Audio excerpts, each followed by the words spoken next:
Recently napahayag ni ni Vice President Inday Sara Duterte nang tinanong siya kung pupunta ba siya doon sa State of the Nation address, designated survivor. Well, siyempre, no, ako tuwan-tuwa doon sa sagot niya. Kasi alam nyo, hindi pa kami nag-uusap ni Inday Sara, no, lately. Pero ako mismo, nagdesisyon na hindi ako attend ng SONA. Ito'y kauna-unang SONA, hindi ko attendan matapos ang 8 taon. Ha? At marami-rami rin akong na-attenda ng SONA dahil nung panahon ni Cory, nagtatrabaho ko dyan sa House, so nakakarating ako sa SONA. Panahon ni FDR, nakakaroon naman tayo ng imbitasyon dahil kasimbahan ko si FDR. Tapos, yung minsan lang, nung era Estrada, naimbitahan din tayo. No? Pero ito talagang the past 8 years, mula nung tayo naging membro ng Kongreso, ay nag-a-attend tayo dahil miskin din ako member ng Kongreso, no? Naging member ako ng gabinete at miskin din ang member ng gabinete. Pag ikaw dating member ng House, pwede ka pa rin maimbita. Iniimbita talaga yan. Nasa ila kung attend ka. Pero gaya ni VP Sara, bakit pa ako attend? Una-una, alam ko naman, ang lahat ng pangako nakasulat sa tubig at sa ere. Ang SONA kasi, nung unang SONA niya, nagbigay siya ng blueprint kung ano mga gagawin niyang mga hakbang, no, para makamit yung kanilang mga objectives. So yun, pinakinggan ko. Titingnan natin kung meron talagang programa, no, na maidi-deliver ating presidente. Noong unang taon, siyempre, unang taon pa lang yan, pagbigyan natin, baka wala pa masyadong mga nagawa, no? Pero sa 2 taon na pamumuno, kailangan may resulta na. Tignan mo nga ang nangyari sa ating ekonomiya. From the darling economy to the worst underperforming economy in Asia. Kung titignan mo mga survey, pinakamatinding pagkagutom sa ating kasaysayan sa gobyerno ni Marcos Jr. At tignan mo, ang bigas, pinakamahal sa administrasyon ni Marcos Jr. Ang piso, pinakamababa sa kasaysayan ng Pilipinas kay Marcos Jr. Ang daming first sa bagong Pilipinas. At siyempre, kung pupunta ka pa doon, bukod doon sa mga pangako na nakasulat sa tubig, makakarinig ka na naman mga pangako. Di ba? Ano ba yung mga pangako? 1 milyong mga pabahay. Samantalang sa 2 taon, 140,000 lang ang na-deliver. Ako naman kasi, miskin nandun ako at narinig ko yung 1 milyon mga pabahay kada isang taon, palibasa alam ko, bihasa naman ako dyan dahil bata pa ako. Akong sumulat bilang staff member ng Kongreso nung UDHA, yung Urban Land Reform, na lahat ng programa ng gobyerno sa pabahay ay doon nagsimula, no? Alam ko, imposible yung 1 million a year. Pero sabi ko, sige, pwede naman managinip. At tignan natin kung meron nga silang hakbang. At kung pakikinggan mo nun si Secretary Acuzar na talagang gagamitin niya ang pribadong pondo para dito sa mga pabahay, baka kayang gawin. Pero ang katotohanan, sa 2 taon, 140,000 lang na pabahay. So at the rate they're going, at 140,000 per every 2 years, wala. Magkano lang yun? Wala pang 400,000 houses ang madideliver, pangako, 6 million. So para ka pa makikinig. So anyway, ito ring desisyon ni Sara Duterte na wag mag-attend, yan ang pinaka-epektibo at pinakamagaling na kontrasona. Ang ibig sabihin yan, wala kang nagawa, at dahil wala kang nagawa sa 2 taon, hindi ako naniniwala na may magagawa ka sa susunod na 4 na taon. Yan ang mensahe. Kaya nga sabi ko, yan ang best kontrasona. Hindi na ako mag-aaksaya ng panahon na makinig na naman sa mga guni-guni na mga di umano ay nagawa ng administrasyon nito dahil ang alam natin, napakasama, pinakamasama ang buhay ng mga Pilipino sa 2 taon ng Marcos administration. So bakit pa ako makikinig? Bakit pa ako mag-aaksaya ng panahon? At yan din naman ang gagawin ng marami nating mga kababayan. Sa totoo lang naman, ang pinapanood ng taong bayan, yung mga suot ng kababaihan tuwing SONA. Dati, siyempre, lahat tayo excited makinig kung anong plano dahil bagong presidente, no? So blockbuster yung SONA na yan. Pero tingin ko ngayon, gaya ko na nawala na ng interes sa SONA, maraming din na makikinig rin sa SONA ni Presidente Marcos Jr. Dahil nga, paano hindi ka nakadeliver sa mga pangako mo ng 2 taon, paano ka makakadeliver sa susunod na 4 na taon? At siyempre, yung prospects ng kapayapaan, halos nawala na dahil mukhang desidido na siya na makisapi sa gera ng Amerika laban sa China. O, di ba? Kung ang aanunsyo niya, baban ko ang pogo, yun, papalapak ako. Magpapadrug test na ako, na hair test, na matigil na yung usapin kung ako'y drug addict. Ayun, papalakpak ako. Pero, aasahan mo ba yan? Pero paano naman niya ibaba ng pogo? Yung mga opisyalis niya pinakamatataas. Yan ang negosyo. Bakit nga ba si Senator Riza Ontiveros hindi pinatatawag yung mga gabinete ng pamilya nasa negosyo ng pogo? Di ba? Ako pinagbibintangan. Abogado lang naman ako, no? At malinaw na pilit na sinasabi na ako ang abogado ng Pogo. Paano naman mangyayari yun? Hindi naman po pwede ka maging abogado kung walang attorney-client relationship na pinakamatinding pagkakatiwala. Ayaw nga nila ako kunin dahil ako'y kalaban ng gobyerno. No? Ano naman mangyayari sa kanila pag abogado nila ay kalaban ng gobyerno, lalo silang malilintikan. No? So anyway, yan po ang kadahilanan kung bakit ako'y pinupuri ko yung kanyang desisyon na hindi magdumalo. Dahil yan po ang pinakamagandang kontrasona.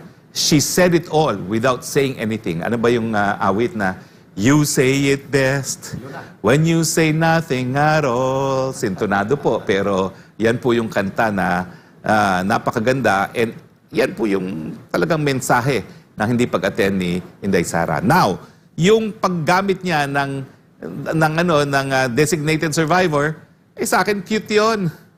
Kasi ang katotohanan, miski wala tayong batas na meron talagang nagsasabi na may isang miyembro ng gabinete na hindi attend ng SONA dahil pag inatake ng terorista ang Kongreso, lahat patay, including those in the line of succession. Kasi President, Vice President, Senate President, House Speaker, and Chief Justice. Kung lahat yan nag-a-attend, na wala lahat, sa Amerika may batas sila na talagang isa hindi attend ng State of the Nation Address para kung mangyari, siya yung designated survivor.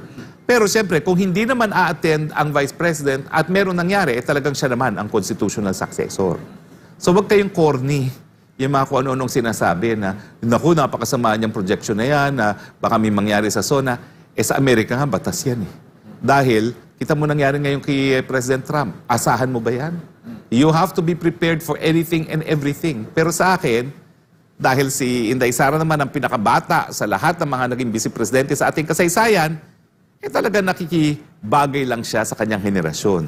At naintindihan ng taong bayan kung ano ibig sabihin ng designated survivor. Ang nagtataka ako, yung mga bata, mga kongresista, sila pa yung napakadaming sinasabi. No? Karapatan po ni BP Sara kung ayaw niyang umattend. Karapatan niya kung sasabihin niyang ina-appoint ko ang sarili ko as designated survivor dahil in the absence of batas, yun naman talaga mangyayari. Kung di siya attend at may nangyari, siya lang nabuhay, siya talagang successor. So tanggapin natin na talagang ang line of succession sa ating saligang batas, pag binangyari sa presidente, ang vice-presidente magte-take over. Bakit yun naman mamasamain yun? Pero kung magsasurvey ngayon, kung natutuwa ang tao sa sinabi niya, tingin ko overwhelmingly, oo. Kasi mga KJ lang ang mga kung ano-anong mga sinasabi dyan. Diba? Kayo ba, bilang mga mababatang, miyembro ng mababatang henerasyon, happy ba kayo dun sa kanyang I am appointing myself as designated survivor? Ako, tuwan-tuwa. Attorney, dahil nga dito sa hindi pagdalo ni Vice President Sara Duterte, sa tingin mo ba, isa sa mga dahilan din is yung budget nitong SONA na aabot sa nasa 20 million pesos na napaka-garboso sa kabila ng sitwasyon natin ngayon? Kasi alam mo, hindi ko maintindihan ba't aabot ang 20 million yan eh. Kasi ang mga pagkain naman doon, pagkain Pilipino eh. Sa 8 taon na bagay, karabihan yun kay Presidente Duterte at ang mga hinahanda doon saging, maruya, palabok. Hindi naman naabot ang 20 billion ng palabok. Mainstay ang palabok sa SONA ni dating Presidente Rodrigo Roa Duterte. Walang kaartihan. Palabok, lumpiang sariwa, maruya. Ano ba yung todo kain ba yan pag panahon ng ganyan? Well, ang kasi mahalaga dyan, SONA lang naman. Yung SONA lang naman. At kaya lang naman talaga nagsisilbi ng hapunan dyan. Doon lang yan sa South Lounge eh. Mainit doon ha. Kasi naabutan ng walang upuan yan. Tayuan lang actually. No? Hindi naman yan na parang restaurant. Ang meron lang na talagang sit down doon sa lounge ng mga kongresista. No? Pero siyempre, kung gusto mong makita, hindi ka kakain doon kasi walang media doon. Doon ka magpapapansin doon sa South Lobby. Ang yayaman na ng mga dadalo doon, di ba? Mga kongresista, mga senador, mga pamilya nila, mga Pero ang napansin ko talaga, mas magarbo ang caterer ng Marcos Jr. Alam ko po yan dahil yung pinakamahal na catering, yun ngayon ang nagkikater. Mantakin mo, kung 4,000 ang atin dyan, siyempre, kung ikaw pinakamahal na caterer, mahal talaga abot, no? Pero hindi ka rin naman po pwede magpakain ng garbo dyan kasi ang mga tao doon nag-i-stay lang naman dahil matagal yung sundo nila sa kanilang mga sasakyan. Dahil traffic. Kumbaga lang na pika-pika. Kasi paglabas nila dyan, kakain din naman yan sila. Kasi nga, kaya pika-pika lang yan, nag-aantay lang sila ng sasakyan. Kasi ang presidente, hindi naman umaalis ka agad. Pero pag habang nandun ang presidente, lockdown. So wala kang choice, wala kang pupuntahan. Kahit ikaw ay senador, kahit ikaw ay congressman, kakain ka na rin dyan. Diba? Dahil nag-aantay ka ng sasakyan. So pika-pika lang yan, bakit kaya umabot ng 20 million? Diba? Sobra-sobra Sabihin mo ito. na 1,000, o di ba? 1,000 people, o sabihin mo na 4,000, hindi naman lahat kakain yan eh. Kasi marami dyan, mga guards, mga ganyan-ganyan. Sabihin mo na 2,000 ang kakain. Eh kung 1,000 per head at 2,000, magkano lang yon? Ilang paano yon? Ilan yon? Hindi naman abot ng 20 million yon, di ba? O 20 million ba yon? 20 million na ba sabi, yun? hindi Tag lang daw 1,000? food budget, marami pa daw pag-aaksayan. Pero maliban dito, nakapanayam din namin si Senador Bato de la Rosa. Ang Hindi rin nabanggit niya, dadalo. hindi rin siya Oo. dadalo. Hindi rin siya dadalo. Siguro masama ang loob. Masakit daw yung tuhod niya. Masakit daw ang tuhod niya. Pero binito kasi yung kanyang pet bill eh. Yung pagreforma sa kapulisan na siya naman ang nakakaintindi bilang dating hepe ng PNP. No? So syempre, yan ay mensahe din niya. Unahin ko muna ang tuhod ko kaysa pakinggan kita. Pero Dahil nakikita mo binito ba? mo yung aking pet bill. Nakikita mo ba na yung possible na trend, lalo na taga-PDP laban ito, kung totoo man itong sinasabi at hindi pa biro lang ang sinabi ni Senador Bato, maggagaya din yung iba pang mga senador? Ay, duda ako dyan. I mean, sa hanay Duda ako lang ng dyan. PDP laban. Hindi ko alam kung anong desisyon nila, pero duda ako kung merong iba pang hindi dadalo doon. Dahil nasaktan talaga itong si Senator Bato de la Rosa doon sa pagbito ng kanyang pet bill. Biro mo, PNP reform bill.